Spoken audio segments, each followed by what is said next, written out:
Schmigadoon is about a couple named Josh and Melissa. They find themselves in a real rut in their relationship. And so they go on this hike to kind of rekindle the spark.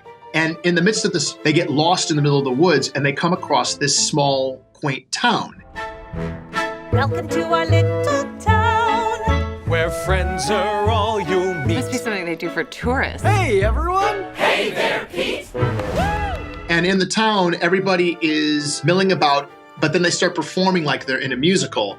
And Josh and Melissa realize this isn't a tourist attraction. It's actually a musical. And then they realize they can't leave. Then they find out the rule is they can't leave until they find true love. Who knows what Schmigadoon thinks is true love? Which of you ladies wants to cross this bridge with me? You want to try with other people? This is really a tribute to the golden age musicals. You know, it's all about the Rodgers and Hammerstein, and especially small town musicals. It is Oklahoma, it's Carousel, it's Music Man. This is the bench scene in Carousel. This is If I Loved You. What are you doing to me? You're trying to make me fall in love with you? I mean, it's Carousel. You know, that's a show that I've always wanted to do. So I really got to, pour all of my Billy Bigelow into this. So it was really great. And the music is the same thing. I mean, I get to sing my version of the soliloquy. I'm like an animal in the wild. So here's a truth to which you must be reconciled.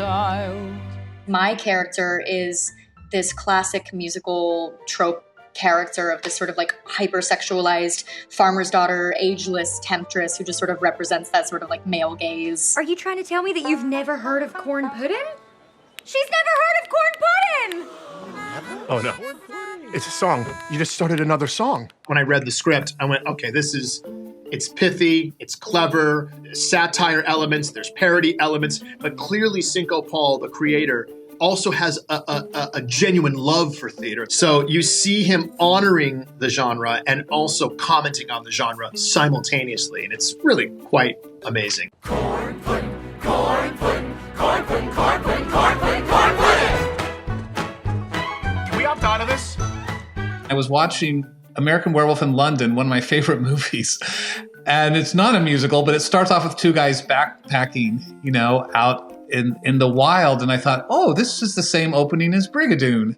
I thought I wonder if these two guys stumbled on a musical, what that would be like. And it just seemed such a fun idea, but I didn't know what to do with it. So I actually put it away on the shelf for years and years. And then finally the TV landscape had changed so much that weird little shows like this could find homes. I don't get musical theater. I don't get how people break into song and dance, whether it's on Broadway or in musicals.